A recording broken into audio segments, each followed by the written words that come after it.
This weekend, Ryan Reynolds re-teams with the director of Free Guy for a new time travel adventure. So let's talk about it.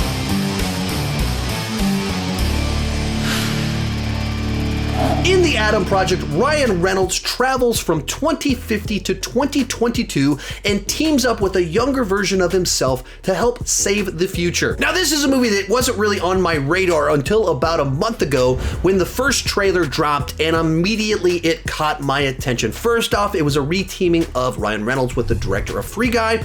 That caught my attention very quickly. From there, it's also a re-teaming of Jennifer Garner with Mark Ruffalo, who did 13 Going on 30 together about 20 years ago. So there's just a lot of things about it that caught my attention. And then I liked the trailer, the energy that it gave off. But did I like the movie? I'll let you know in just a second. First off, join me down below in the comment section.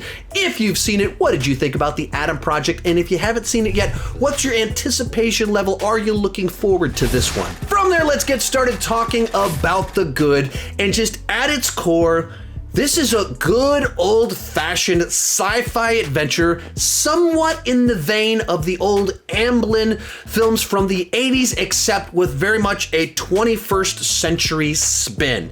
Over the last 10 years, there have been a lot of movies that have come out that have kind of had that Amblin flavor to them, but they were much more films that were homages and tributes to it, whereas this feels like a continuation of the energy that those Amblin films came off like. This doesn't feel like a movie that would have come out in the 80s. It feels like a very present day film, but that captures kind of the energy of those films, which is that kind of childhood wonder. At its core, we are following this child version of Ryan Reynolds who gets swept up on this big adventure. And that's what so many of those Amblin films did, like Goonies, E.T., The Explorers, and this has that vibe to it of this child getting swept off on this crazy, wild adventure. And the other piece of that Amblin formula was having big, rich, deep emotions, and that's what this movie has in spades. It is very much about reflecting on your life and the people that you care about and love the most, and how did you interact with them? How do you remember them? And it touches on every single one of those key relationships in a grown man's life.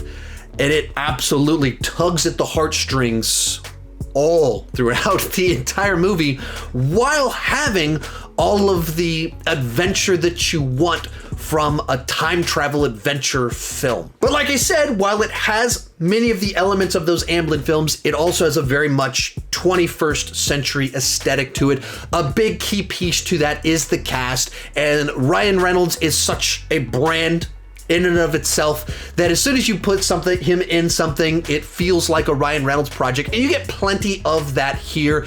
I think maybe his energy plays a bit differently in this film because all of his snarkiness and sarcasm is channeled towards a kid that's a younger version of himself. And so it plays a bit different, but certainly if you're tired of Ryan Reynolds, this isn't going to be the movie that wins you over, does something radically different. Or if you're someone that is absolutely still into the Ryan Reynolds shtick, there's more of it here, but it's a bit of a different flavor than what we normally get. But I think the kid plays really well off Ryan Reynolds, and you can buy the fact that this obnoxious kid is going to grow up to be Ryan Reynolds. He's able to capture some of that energy, the sarcasm, the snarkiness, all of that fun stuff. And then also in the cast, as we said before, we got Jennifer Garner and Mark Ruffalo in there, and it's just nice to see them together again. As someone that saw 13 Going on 30 in the theater when it first came out, it's just very pleasant to see them together. And I always love it when Jennifer Garner shows up in anything, and so she's much more kind of the strict parent that's just doing the best she can in a tough situation in this film. And so she doesn't get as much of the strong moments. Mark Ruffalo gets some of the big emotional scenes in this one. There's one bit at the end of the film that it lays it on thick, and it is very effective at what it's doing in capturing this father-son relationship and the emotion that needs to come out in that moment. It hits really hard. So he gets a couple of really, really good scenes in the film. And then Zoe Saldana's in it a little bit. She's not maybe as prominent as some of the others, but she does get some solid scenes and gets in on the action that kind of takes place in the film. And then as a adventure film, there are a number of action sequences in it, and if you see the trailer, there's some lightsaber type stuff, there's some ray gun fights, there's a spaceship chase, there's plenty of action kind of sprinkled all throughout the film that if you like sci-fi action, you get a lot of that there.